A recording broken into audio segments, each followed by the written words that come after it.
Halo sahabat Hermina, jumpa lagi bersama saya Meika Afifi, host dalam acara Hermina Podcast.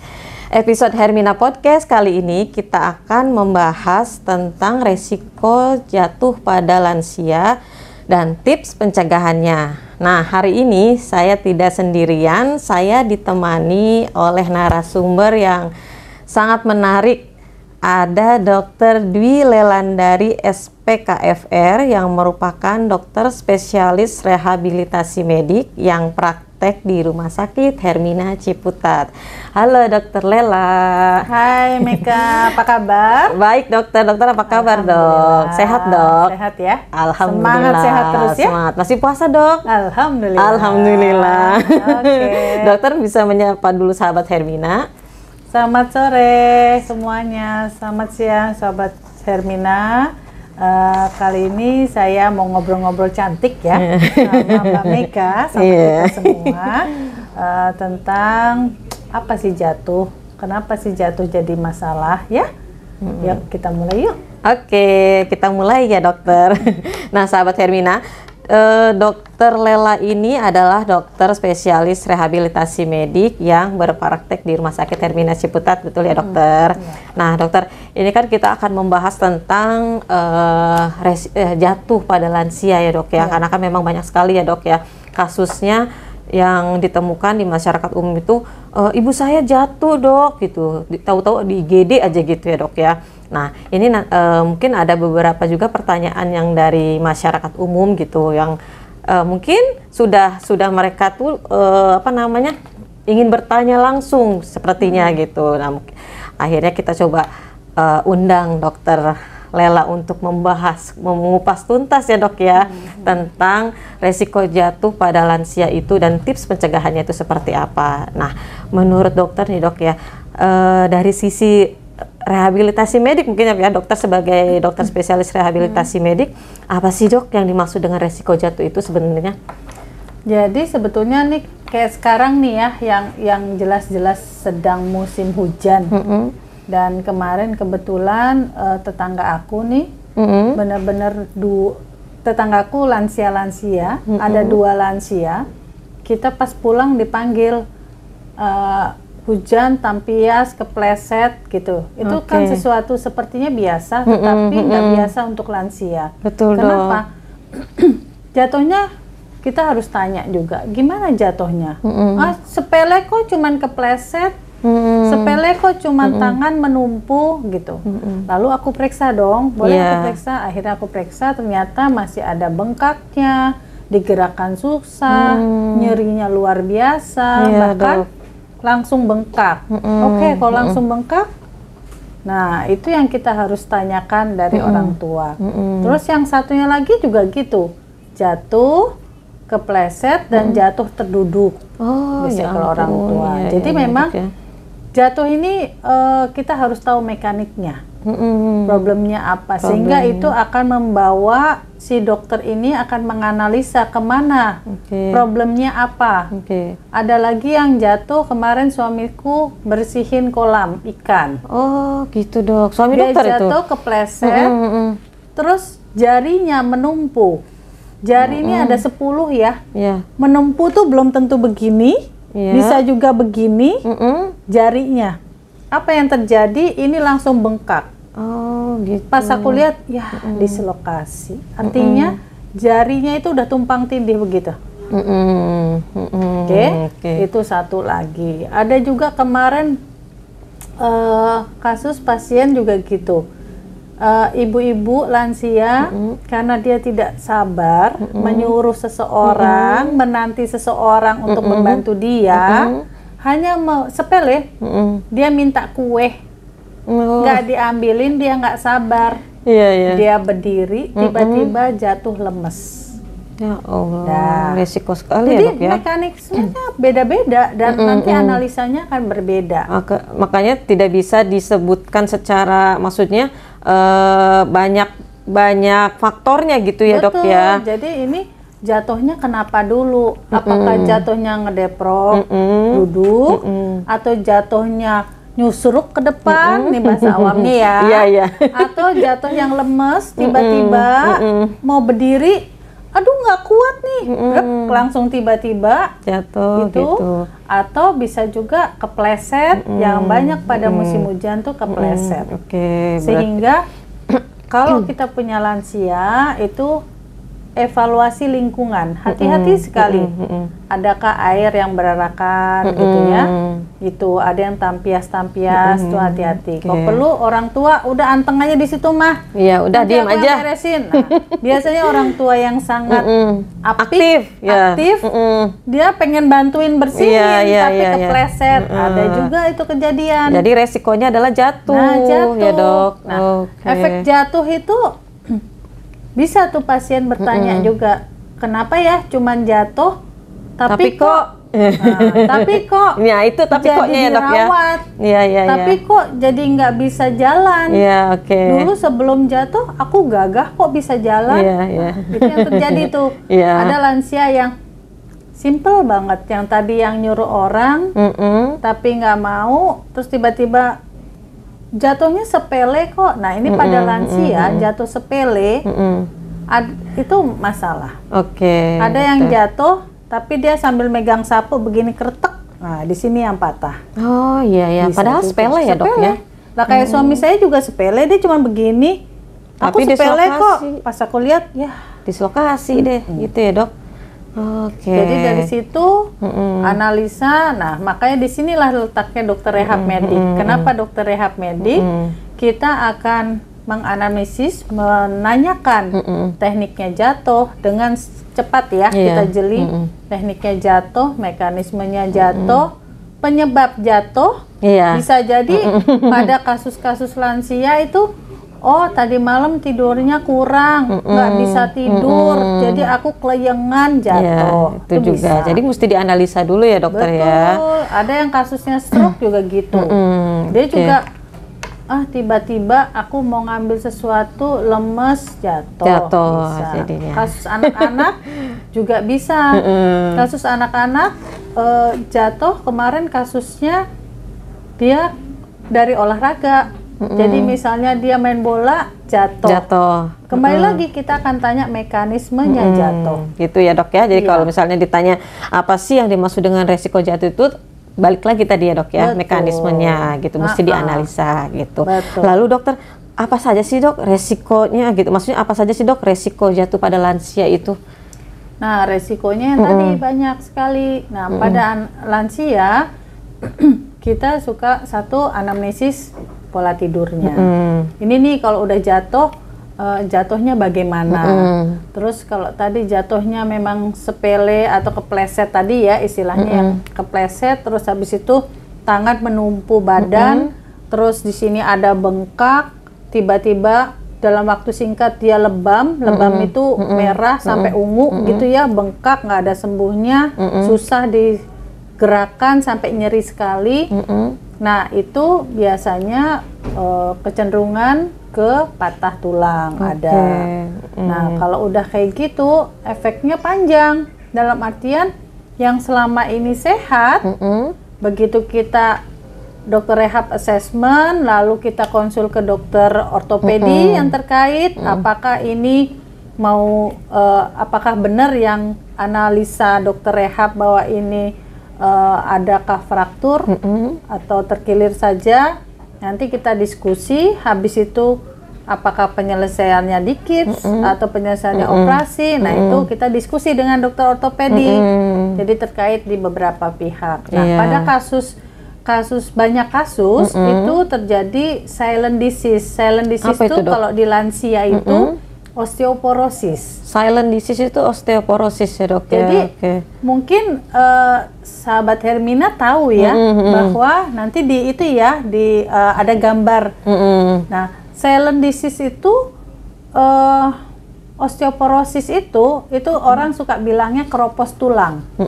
Keropos tulang yang tanpa disadari di usia lansia itu ada di titik-titik, biasanya dokter radiologi bagian yang osteoporosis untuk pemeriksaan BMD tulang itu dia akan meriksa di daerah lengan, daerah femur, neck femur tuh panggul, lalu di tulang belakang. Oke. Itu mewakili kroposnya tulang. Sehingga di usia-usia tertentu mungkin kalsiumnya udah harus ditambah, vitamin D-nya juga harus ditambah. Itu penting. Jadi banyak vitamin. Banyak vitaminnya dok ya. Nah biasanya nanti kita ada session tertentu kali ya. Iya boleh karena dok. Ini bisa 2 tahun ini kita ngobrol, 2 lebaran ini. 2 kali kayak Bang Toib dok. Soalnya kalau kita bicara pada kasus wanita, menopause, lansia, wah udah panjang ya dok ya pembahasannya. Gitu. Kita nanti akan kupas tuntas lagi ya di episode berikutnya. Ya, episode berikutnya. Karena ya. Mantap nih, tunggu nih dengan narasumber yang sama nih. Nah dokter terkait resiko jatuh pada lansia. Sebenarnya penyebab lansia mengalami jatuh itu apa sih dok? Banyak ya resikonya. Yang tadi kan saya udah singgung sedikit. Sedikit tadi. Tidurnya bagus apa enggak? Okay. Ini simple sekali. Karena pengalaman aku yang aku pelajari itu dari banyak bahwa Allah itu sang pencipta itu akan mulai mendetok manusia itu di jam 9 sampai jam 10 tuh udah start. 9 sampai 10 malam. Oke. Nah, kalau buat anak muda, masih pagi dong. Iya, gitu belum jam 12 malam, Dok. Gitu.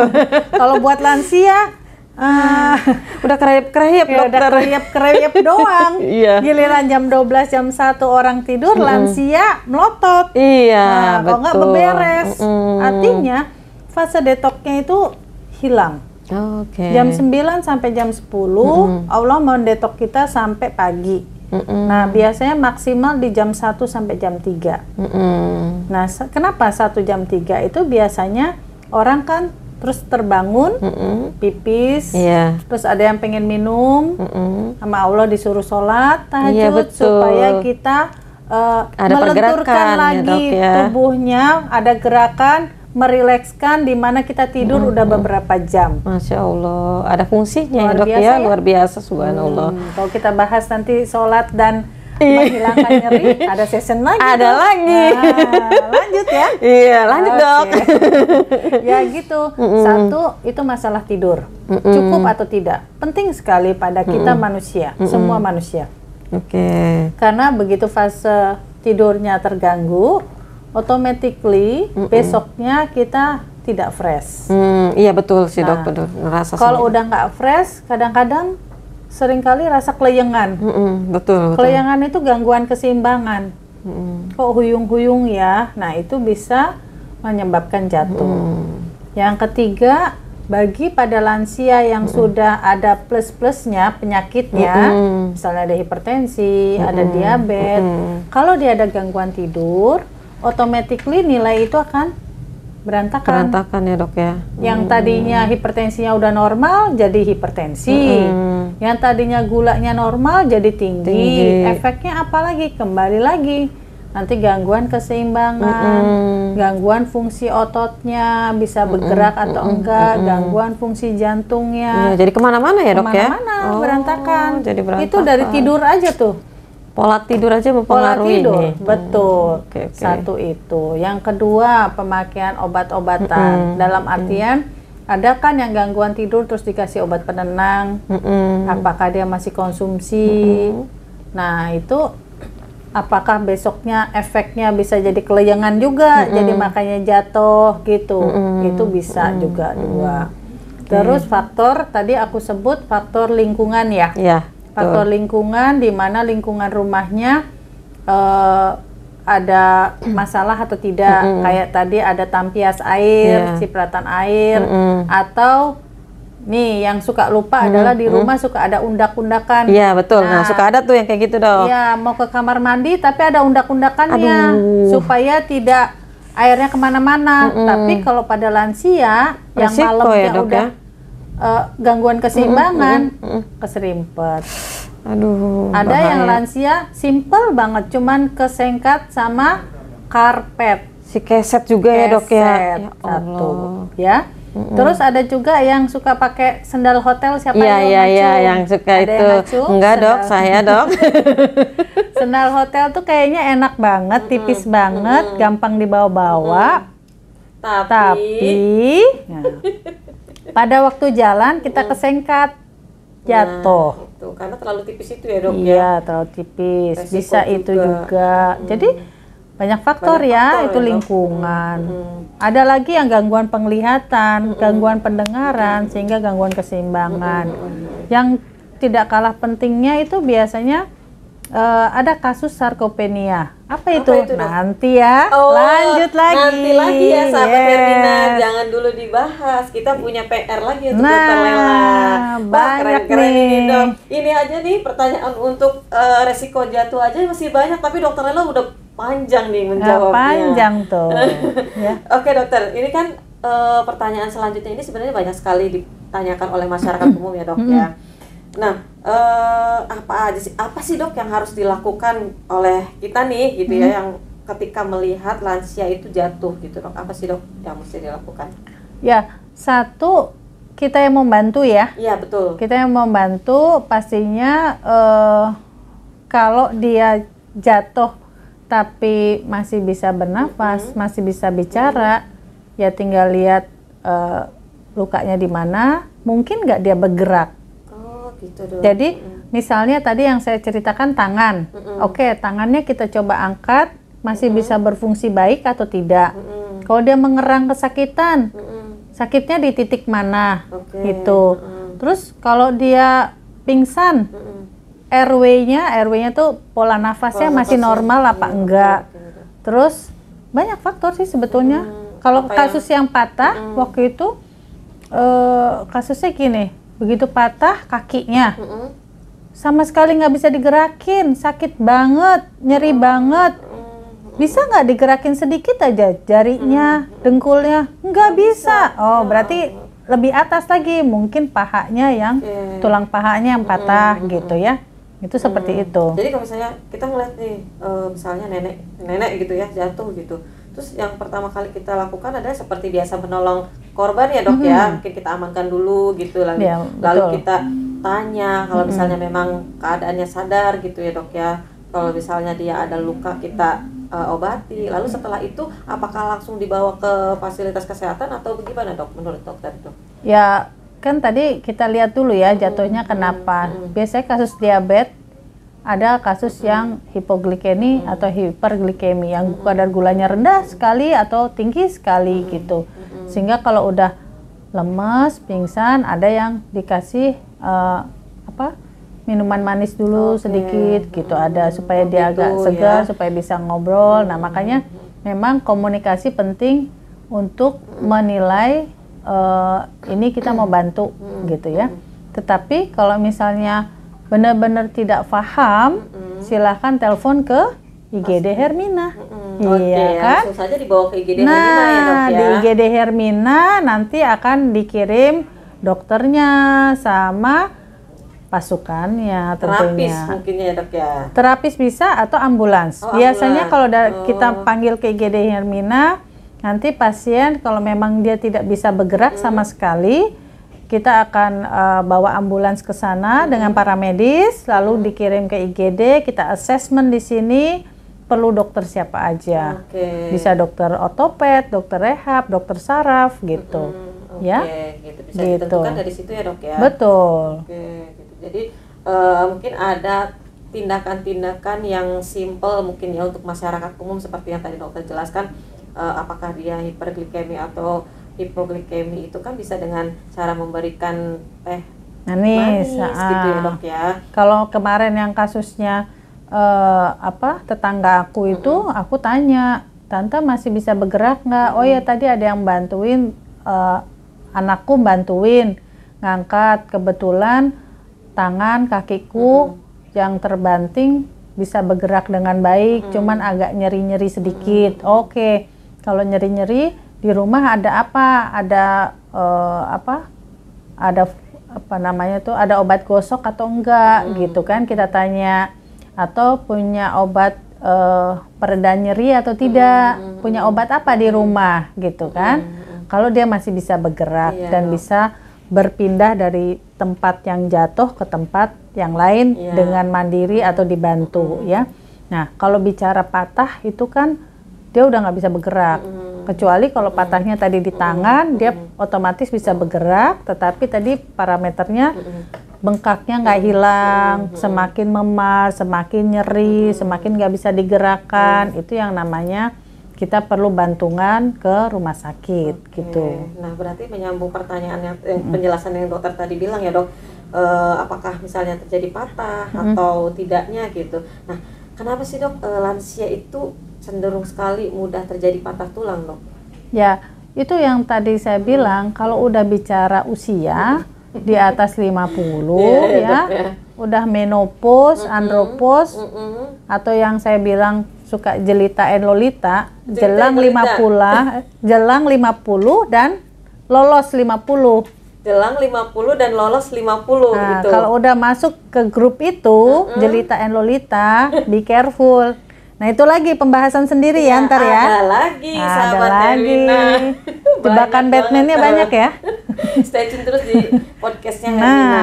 betul. Jadi nanti bakal dibahas lagi kalau yang itu Ya, betul.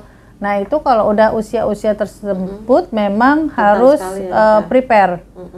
Sedangkan di usia tersebut tuh merasa bahwa aku masih mampu, aku bisa kok sendiri. Itu kalimat itu pasti keluar dari orang tua. Ya, karena ngerasa dia mampu nih. Apalagi kalau tadi yang saya bilang terhubung dengan silent disease atau osteoporosis, nah, iya tuh, dok. itu nggak kerasa bahwa dia ada nyeri-nyeri atau dia pegel-pegel tuh nggak kerasa, tiba-tiba patah gitu. Patahnya pun sepele. Ada yang cuman lagi nyapu aja, kretek gitu bisa. Bisa jadi dok, gitu, dok. Iya. Gitu. Jadi memang panjang ya. Meskipun dia, maksudnya pasti tiap orang itu yang lansia itu pasti osteoporosis gitu dok. Jadi gini, yang tadi terhubung sama di atas 50, biasanya kita sudah mengalami penuaan. Sel tubuh manusia itu sudah mengalami penuaan, ya. Nah, itu yang harus disikapi. Bahwa mungkin pencernaan kita, ginjal kita sudah mengalami penurunan fungsinya, sehingga mau makan kita udah pilih-pilih, minumnya juga udah diatur gitu. Tetapi kalau habitnya itu masih terpola seperti dulu, atau mohon maaf nih, ada yang saya suka makan tapi lupa minum. Tapi emang itu juga terjadi dok, sama yang muda-muda juga. Betul. Aku suka yang manis-manis tapi saya lupa minumnya, air putihnya lupa gitu kan. Habis minum kopi saya lupa minum air putih. Sekarang lagi happening yang kopi-kopi cantik, ya toh? Betul. Dimana habis minum kopi Lupa. udah selesai kan air putihnya kan. Padahal kopi itu salah satu yang mengkeropos tulang. Ini dok, saya merasa nih dok. Karena emang begitu dok, habis minum kopi gitu ya. Kita tuh nggak berasa pengen minum air putih gitu. Karena dok. habis minum kopi kayaknya serotoninnya dapat ya. Karena kopi itu kan gulanya aja segini ya. Susu kental manis apa gula kental manis tuh. Habis itu udah manis, kasih kopi kan. Kayaknya happy gitu ya. Nah, itu ya dok. Nah, itu yang sering lalai. Sehingga angka 50 banyak kali aku menemu pasien tuh mundur. Maju ya. Maju 40, 38 itu sudah pada mulai menua itu tulang-tulangnya. Ya Allah. Sehingga nyeri-nyeri itu udah mulai itu usia 35, Bener sih 38, nyeri-nyeri di beberapa. bener Jadi sih, bukan dok. nyeri hati aja ya. Iya dok. Saya ketika sholat juga, kok lututnya begini ya? Saya kan usianya masih muda gitu. Nah, itu dia. Itu harus ada ya dok pembahasan. ya. Ya ampun, jadi banyak ilmu ini sama dokter Lela. Banyak. Kayak ngajar ini loh sahabat Hermina, kayak saya lagi jadi mahasiswanya. Banyak banget ilmunya untuk hari ini, benar-benar dokter Lela. Dokter, ini pertanyaan terakhir nih dok. Tipsnya bagaimana mencegah lansia itu supaya tidak jatuh gitu dok? Ya, mencegahnya adalah yang jelas kalau kita udah usia tadi itu mau nggak mau prepare lah bahwa saya ini udah usia. Terima dulu. Iya. Itu nomor satu. Iya. Kadang kan kita masih makin tua makin makin hebring. Hebring.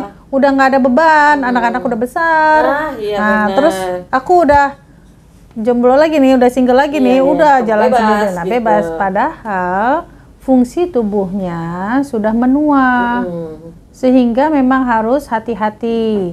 Apakah kita ada masalah? Makan kita bagaimana, pola tidur kita, kunci pola tidur. Iya, ya, Terus dok, ya, habis itu, apakah kita cek kita ada trauma nggak? Trauma dalam artian kegiatan kita sesuai nggak? Kadang kita suka berlebih ya.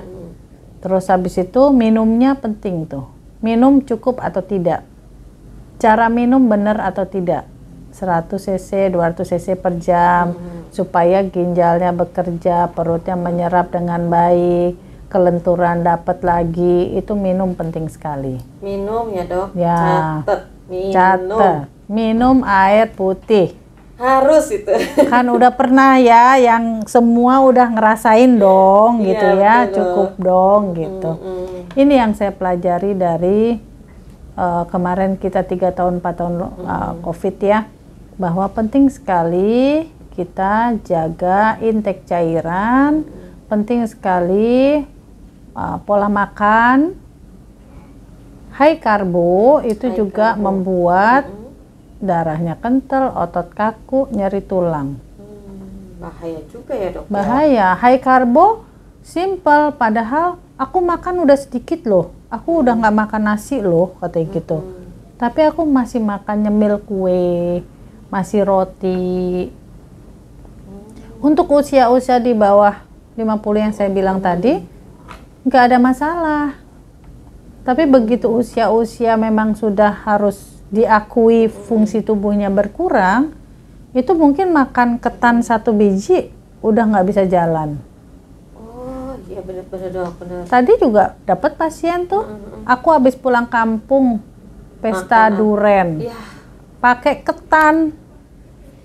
Itu namanya mencelakakan diri dok. Cakep banget. Iya. Habis itu kan saya PR-nya banyak karena mereka maunya cepet sembuh. Iya nggak bisa ya Aku dok. bilang aku bukan tukang sulap, aku Ya, bisa dokter. lebih Nah, gitu ya dok. sedih banget sih jadi dokter. Yang itu yang kayak yang di viral di TikTok dong. Tahu tuh langsung sembuh aja gitu. Hokus pokus, sembuh. Fokus sembuh Ah. gitu. Padahal dia habis makan duren sama ketan. Zaman dulu nggak ada masalah, tapi zaman sekarang begitu manis itu masuk, darahnya kental, otot kaku, nyeri tulang. Nah, banyak deh yang lainnya. Tidurnya nggak bisa, begitu tidur nggak bisa, kelayangan, jatuh. Nah, banyak assessment yang lain dah. Aduh, panjang sekali. Jadi Panjang jangan bikin sekali. PR dokter. Jadi makan itu juga penting. Pencegahannya ya. Terus habis itu lanjutnya apa? Kalau kita mencegah osteoporosis itu adalah memang bergerak. Karena dengan kita bergerak, beraktivitas, itu tulang akan memadat. Jadi mintalah ke dokter untuk, dok, stretching yang seperti apa, olahraga yang seperti apa yang dia harus kerjakan. Jangan juga udah lansia masih high impact. Wah, Bahaya banget. ya. Boleh high impact, tetapi dilihat dulu dia ada komorbidnya enggak, ada otot-otot masa otot yang hilang atau tidak, fungsinya bagus atau tidak, gitu ya. Intake cairannya benar atau enggak. Banyak kasus yang intake cairannya minim, dia biasa makan high karbo, habis itu dia high impact, simple aja, badminton, robek ototnya, bukan patah nih, tapi nggak robek bisa ya, tapi dok ya? robek, crack, nah selesai, atau saraf kejepit, nah itu kan Banyak banget ya dok ya, kemana-mana ya dok. PR ngobrol kita banyak banget ya. Banyak ternyata sahabat Hermina. Ini kalau dilanjut bisa 2 tahun ya dok. Iya. Bisa 2 tahun. 3 lebaran boleh? 3 lebaran malah. Jadi nggak kerasa ini pertanyaannya aja udah habis dokter. Ini ngabuburit masih- ini. Iya. Nah, Tapi kita masih pengen ngobrol-ngobrol. Tapi kita nanti akan simpen dulu. Kita akan bahas lagi di episode selanjutnya ya dok ya. Yes.